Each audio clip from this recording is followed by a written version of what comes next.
Bom dia a todos! Graça e paz do Senhor Jesus seja com todos nós. Uma ótima terça-feira para todos. Hoje é dia 7 de junho de 2022. Seja muito bem-vindo ao nosso devocional de hoje. E hoje vamos seguir no livro de 1 Samuel. Hoje os capítulos 4, 5 e 6. E o tema do nosso devocional hoje é a verdadeira transformação. Deixe-me ler um texto com vocês, que está aqui no capítulo 4. Esse texto vai dar base para o início da nossa conversa nesta manhã. Então, 1 Samuel, capítulo 4, versículo 10 e 11. Diz assim: Então, os filisteus lutaram e Israel foi derrotado. Cada homem fugiu para a sua tenda. O massacre foi muito grande. Israel perdeu 30.000 homens de infantaria. A arca de Deus foi tomada e os dois filhos de Eli, Hofni e Finéias, morreram. Bom, só para poder contextualizar esse texto de maneira muito honesta, nós temos aqui o sacerdote Eli, você há de se lembrar, onde falamos ontem da era das mudanças. Uma das mudanças seria no sacerdócio, e essa mudança, em muito, tem a ver com o afrouxamento moral de Eli, especialmente com seus dois filhos, Hofni e Finéias.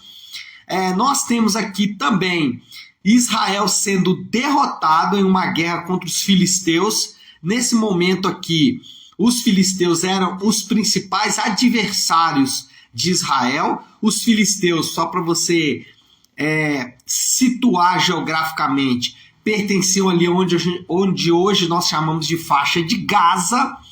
E a Arca de Deus, a Arca da Aliança, foi tomada pelos filisteus.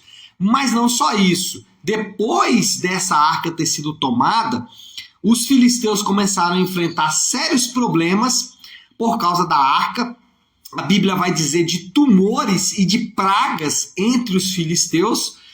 E aí o que os filisteus fazem é devolver a arca para os israelitas, e eles devolvem esta arca, que também no território dos israelitas causa alguns desastres. Se eu não estou enganado aqui, 70 pessoas morrem em uma vila israelita chamada Bet-Semes, até que depois a arca é levada então para Kiriat Jearim, e aí fica ali até que Davi transporta a arca para Jerusalém. Agora, o que esse relato nos mostra? Mostra o quanto ou qual é o nível de afastamento que o povo de Deus estava vivendo. O povo de Deus estava tão afastado de Deus que eles estavam usando a arca de Deus como amuleto. Eles imaginaram, os israelitas, que se eles levassem a arca da aliança para o campo de batalhas, ali eles poderiam vencer. Porque na cabeça deles, se a presença de Deus, que estava simbolizada pela arca, se a presença de Deus estivesse no campo de batalhas, então eles poderiam vencer. E todo o relato aqui é para mostrar que esse tipo de crendice, de religiosidade, pode ter repercussões dramáticas, como eu mesmo relatei. Se você ler o texto, você vai ver essas repercussões entre os filisteus e entre até o próprio povo de Israel. Para não ir muito longe, eles levaram a arca pensando que levar a arca levaria a presença, e perderam a guerra, mostrando que a religiosidade, ela de fato pode trazer consequências, repercussões dramáticas. Aqui acho que vale a pena destacar qual é a melhor definição de religiosidade. Essa palavra que é usada hoje com muita frequência, mas que na Bíblia tem um significado único. Religioso ou religiosidade na Bíblia é a tentativa humana de se alcançar o favor de Deus. É a tentativa humana de chegar-se a Deus através de atos e ações que representam essa religiosidade. Então, os fariseus, eles eram mestres na religiosidade. e por isso foram advertidos por Jesus. Por quê? Porque eles tentavam, pelos seus próprios esforços e méritos, alcançar o favor de Deus. Só que a Bíblia ensina que o favor de Deus ele é alcançado de maneira imerecida. Por isso, a Bíblia ensina sobre a graça. Nós alcançamos a graça, ou seja, nós alcançamos o favor imerecido de Deus. E isso é o que nos faz aproximar de Deus. Agora, quando tentamos fazer isso de maneira artificial, quando tentamos fazer isso de forma humana, cria-se então uma religiosidade, uma rede de crendices que prende cada vez mais o homem, que engoda cada vez mais o homem. Quanto mais o homem vai criando essas estratégias religiosas para tentar alcançar o favor de Deus, mais ele vai ficando emaranhado. E é isso que a gente vai ver aqui no texto. Eles levam a arca, o trem não dá certo, a arca fica lá, gera tumores, gera pragas, e eles devolvem a arca, mas as pessoas olham para dentro da arca, acabam morrendo. Uma rede de engodo, uma rede de enganos. E isso é o que a religião faz com os homens. Eu me lembro de alguns anos atrás, nós recebemos na igreja, não na nave, né, pertencíamos a um outro grupo, e recebemos na igreja uma pessoa que havia se livrado de um outro segmento religioso. E ela relatando o quanto aquilo prendia porque era um emaranhado. Então ela relatava, olha, eu comecei entregando oferendas de alimentos, mas aí as oferendas de alimentos já não serviam mais. Eu comecei a entregar animais que deveriam ser sacrificados, mas isso também já não servia mais, e aí eu passei a eu mesmo fazer as consagrações. Então eu tive que passar um período X preso dentro de um quarto no escuro, onde ali havia todo um tipo de crendice e consagrações. O que ela quis mostrar é que aquilo era um emaranhado, era um engodo, e quanto mais ela se envolvia, mais aquilo engodando ela, mais aquilo ia prendendo ela, mais ela ia ficando, se sentindo presa. O ponto aqui é que, assim como os israelitas ali naquele período, pessoas que estão na religiosidade, elas precisam de alguém de fora para rasgar, romper essa rede de engodo, essa rede de engano, para resgatá-las lá de dentro. E aí nós entramos então no nosso segundo ponto. O cristão, ou ser cristão, é ser transformado. Não há outra maneira de viver o cristianismo a não ser transformado, ser arrancado dessa rede de religiosidade e levado para a liberdade que há em Cristo Jesus. Agora, isso quando afirmamos que ser cristão é ser transformado, tem muito a ver com a geração ou com a era em que nós estamos vivendo. Literalmente, nós estamos vivendo na era das transformações, ou em que as pessoas desejam transformação. Por exemplo, as pessoas desejam transformar o próprio corpo. Por isso nunca não, né? Até porque cirurgia plástica é algo muito novo, mas nunca, mesmo nesse pouco tempo da história da cirurgia plástica, se fez tanta cirurgia plástica para tentar o quê? Transformar o corpo. Mas não só isso, as academias estão repletas de pessoas, sim, pessoas que querem melhorar a saúde, mas também pessoas que querem transformar o corpo, querem ficar mais fortes, querem ficar mais robustos e assim por diante. Mas não só isso. A era da transformação também alcança o patamar social. Pessoas querem ser alcançadas, querem alçar novos patamares sociais, querem transformar a sua condição social financeira. Nós vivemos a era em que se vende a transformação do casamento. Olha, faça isso aqui, né? Tenha essa ação e aí o seu casamento será transformado ou qualquer outra coisa. Então, busca-se a transformação do casamento, mas também busca-se transformação de coisas mais profundas. Por exemplo, busca-se transformações através da política.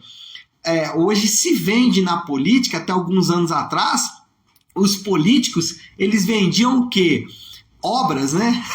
Então, olha, vamos construir isso, Mas hoje o que os políticos falam? Vamos transformar o cenário do nosso país. Questões de raça, vamos transformar as questões sociais, enfim. existe todo um chamado à transformação. E o cristão, ele é convocado pela Bíblia à transformação. Lembra lá do famoso versículo de Romanos 12, 2? Sejam transformados pela renovação da vossa mente. Agora, você já parou para pensar que no próprio texto do apóstolo, onde ele fala, sejam transformados pela renovação da vossa mente, você já parou para pensar que o próprio texto diz como isso pode ser feito? Porque ser transformado pela renovação da mente não é simplesmente mudar a maneira de pensar, porque nós não somos apenas cérebros andantes. Não adianta só mudar a maneira de pensar. Por quê? Porque as coisas não estão ligadas só ao raciocínio. Eu e você sabemos que muitas vezes você sabe que está fazendo alguma coisa errada, você tem consciência disso e se mantém fazendo. E aí alguém diz, nossa, mas você já sabia que era errado e ainda fez. Você fala, mas eu também não consigo explicar. As coisas também não estão ligadas apenas às emoções, porque às vezes no seu coração, nas suas emoções, você sabe que aquilo precisa ser transformado. Então, como? A Bíblia própria apresenta isso, Romanos vai dizer isso. Paulo, na verdade, quando ele chega em Romanos 12 e ele diz, sejam transformados pela renovação da vossa mente, ele está concluindo um assunto que ele falou anteriormente, que é exatamente a glória de Deus em Jesus. Se você ler os capítulos anteriores, o que Paulo fez foi mostrar que quando contemplamos a glória de Deus em Jesus, aí sim nós somos transformados. O que isso quer dizer? Vou dar um exemplo. Estamos falando aqui da presença. Lembra que os israelitas, eles levaram a arca de Deus na expectativa de levar a presença de Deus. Então vamos fazer aqui só um exercício com a presença de Deus, para a gente entender como que contemplar a glória de Deus em Jesus de fato pode amolecer o nosso coração e transformar verdadeiramente o nosso coração. E não só a mente, mas transformar toda a vida. E é isso que o Evangelho propõe, é isso que a palavra de Deus propõe. Olha só, esse exemplo da presença. Jesus, ele deixou a presença santa de Deus. Jesus, ele deixou a glória da presença, a majestade da presença de Deus, onde havia entre os entes da Trindade, Pai, Filho e Espírito Santo, um constante compartilhar de glória, um constante compartilhar de bondade, de esplendor, de graça, um constante compartilhar de amor, de bondade, de misericórdia. Ali havia pleno compartilhamento disso. Ele deixa a presença de Deus, ele deixa essa presença onde há abundância de amor, de bondade, de graça, ele deixa essa presença para que eu e você tivéssemos acesso a essa presença. Uau! Olha só isso, veja isso. Jesus abre mão dessa presença, ele deixa essa presença para que eu e você pudéssemos então ter acesso a essa presença. Quando falamos em contemplar a glória de Deus, e aqui eu dei um exemplo, o que nós chamamos, ou o que a Bíblia chama de glória de Deus?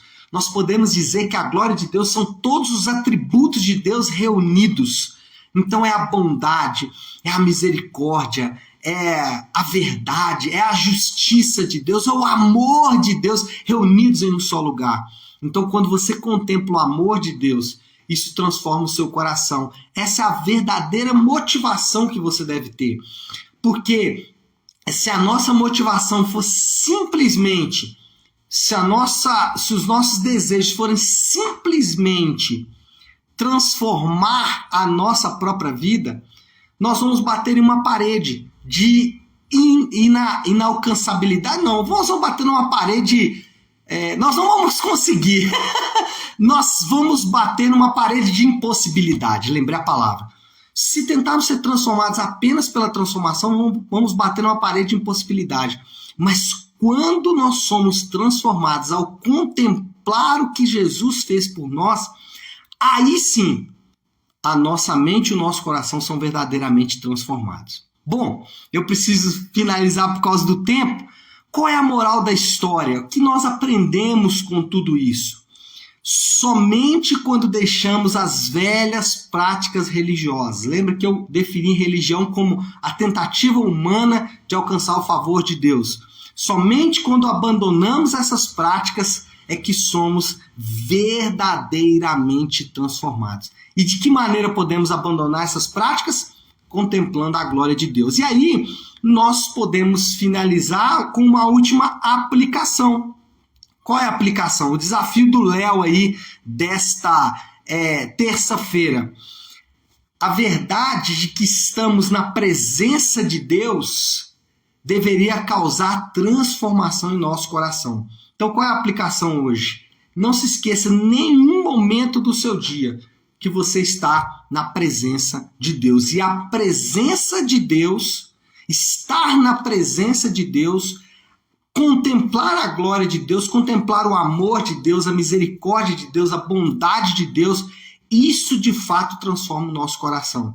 Porque quando olhamos o que foi feito em nosso favor, quando olhamos a bondade que foi derramada em nossa direção, quando olhamos a grande misericórdia de Deus por nós, como não ser misericordioso? Como não ser bondoso? Como não ser amoroso? Não faz sentido, não encaixa com a realidade da palavra de Deus. Então, esse é o nosso desafio para esta terça-feira. Tá certo, meu povo? Vamos orar? Vamos colocar aí tudo isso diante de Deus? Queria te chamar agora a fechar os teus olhos, curvar a tua cabeça e vamos orar nessa direção. Querido Deus, Pai de graça, Deus de amor e toda misericórdia, eu quero, nesta manhã tão preciosa, clamar ao Senhor, porque ao olharmos para a realidade que vivemos, nós queremos essa transformação. Contudo, a Tua palavra nos diz que há uma maneira de sermos transformados, que é contemplando a Tua glória. Para usar, Senhor Deus, o texto de Hebreus, que diz que nós devemos manter os nossos olhos fixos em Jesus. Essa é a nossa tarefa e esse é o nosso pedido, que o Senhor nos ajude a não tirarmos os olhos do Senhor, mas sim a mantermos os olhos sempre fixos em Ti. Esse é o nosso desafio, mas também, Pai, é o nosso pedido nesta manhã. E fazemos isso em nome de Jesus. Amém, amém e amém. Amém, meu povo? Bom, então é isso. Nós vamos ficando por aqui. Que Deus te abençoe. Uma ótima, uma excelente terça-feira para todos. Fiquem com Deus.